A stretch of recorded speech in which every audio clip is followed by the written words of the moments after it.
Dinesh, welcome to the program. How are you? Glenn, it's a great pleasure. Thanks for having me. Oh, you are more than welcome. I watched your film last week, and I gotta tell you, it's frightening and really powerful.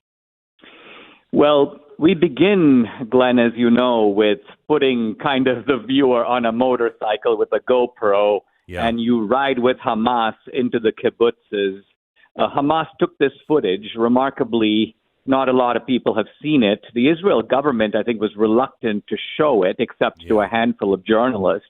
We saw But it opens my film, and it has a bit of a graphic warning, but it's 10 minutes of putting you right on the scene of October 7th, 2 years ago, and the film kind of takes off from there to give you the widest significance. It engages politics, but history, archaeology, and even, as you mentioned, a hint of biblical prophecy, so that the political is wedded to the moral and the spiritual. So let me play a trailer here from the movie. Here it is. So who are the Jews? Who are the Palestinians? And whose land is it really?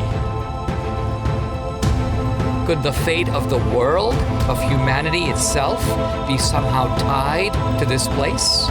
The nation of Israel is a resurrected nation. So what if there was going to be a resurrection of another people, an enemy people of Israel? The Bible speaks about this whole war as a dragon representing the enemy attacking a woman representing Israel.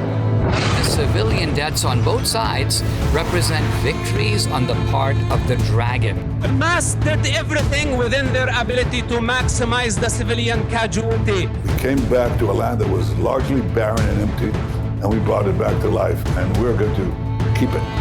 The devil hates the Jewish people because they represent the existence of God. Because without that Jewish foundation, there is no Christianity.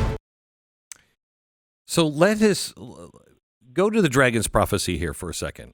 What is the case of the dragon's prophecy? Glenn, in the book of Revelation 12, there is a depiction of a dragon representing the devil going to war against a woman representing Israel, and the woman is pregnant representing the Messiah. So this is the sort of spiritual backdrop. It's a confirmation of what people sometimes say, that underneath our political fights, there is a spiritual war. But people don't often ask, who's fighting? Like, who are the combatants? And the answer is, this is a war that has been raging between sort of God and the devil from the very beginning of time. And a provocative idea in the film is that the devil cannot overthrow God. And so the devil tries to find out, what is it that God cares about? Let me ruin that. So in Genesis 1, for example, why does the serpent target Adam and Eve? Adam and Eve have done nothing to the devil, but the devil goes, I want to ruin them because this is God's cherished creation. If I can ruin them, I get my revenge against God. And I think for the same reason, the devil targets the Jews and the Christians. The Jews because they are the original chosen people, and so the devil's agenda is really simple. Drive them out of their ancestral homeland from the river to the sea, and also put a big Islamic victory arch right on top of their holiest site, which was the site of the Solomonic Temple.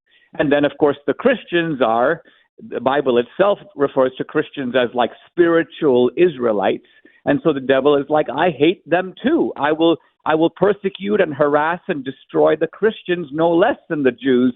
And look, this is not just sort of idle biblical speculation. You can see this happening right in front of us in the world today. Talk to me about the meaning of the word Hamas, Palestinians, where that came from. Can you take us through that a little bit? Yeah, this is the genius of Jonathan Cahn in his book, The Dragon's Prophecy. He points out that Hamas in Arabic means something like force or strength, but in Hebrew, interestingly, the word means violence and destruction. And if you read the Bible in Hebrew, it literally says things like, Lord, save me from the men of Hamas, or Hamas dwells in the dark places of the earth. I had to go to my Bible to look it up. It does say that. It does say that. It's crazy. Yes. Not only that, Glenn, but the four colors of the apocalypse mentioned in the book of Revelation, which reflect famine and death and destruction, the white horse, the black horse, the green horse, the red horse. And John points out, he goes, just take a look at the Palestinian flag. It's made up of four colors, basically white for the white horse, red for the red horse, black for the black horse, green for the green horse. And all of this, I think, if there's a single connection, you can be like, I don't know. But there are so many of these connections teased out in the film that ultimately it's almost like you have to step back and reconsider if you are even understanding what's happening in front of you in the widest and sort of deepest possible light. I have to tell you, I don't know about, I haven't studied this, enough. I just watched the movie once, and it's worth watching. But you will go back to scriptures and you will look it up. It is worth pondering because it shows you where we might be right now and the battle that we're preparing for, which is a really terrifying thing, but I'd rather know it so I can be prepared for it. You also, did a lot of archaeological stuff. What stood out to you in the research that you did? What stood out to me, Glenn, is this. For 2,000 years and even more, there are figures that appear in the Bible. Pontius Pilate, Isaiah, Jeremiah, going further back, King David. We're talking now about 1,000 BC, so 3,000 years ago. And even 30 or 40 years ago, if you said, prove to me that these figures are real, prove to me outside the Bible using historical or archaeological evidence, you couldn't do it. Remarkably, just in the last few decades, there are inscriptions and stones and clay seals coming out of the ground that are showing that these biblical figures are real. The Bible is an account of real people and true events. So you can dispute the theology of the Bible, you can question the miracles, but the historicity of the Bible is being resoundingly affirmed. And it's almost as if as the world has become more secular and pulled away from God, God is speaking back, but not in the thunderous language of Genesis 1, in the beginning God created the heavens and the earth, but rather in the kind of prosaic language of science and archaeology. Yeah, it was really amazing because, you don't think we live in our time. And so you don't think about the times that have come. David didn't exist. These stories aren't true. They didn't exist. And now we're finding all of the archaeological evidence. And we just, at least I did, I just accepted that, the big things we knew existed. No, we didn't. It's now just being proven now because of what we're finding in archaeological digs. Not only that, but for centuries, really for 2 centuries, going back to the Enlightenment, you'd have these armchair critics who would read the Bible and say, well, it looks to me like this was written several hundred years later.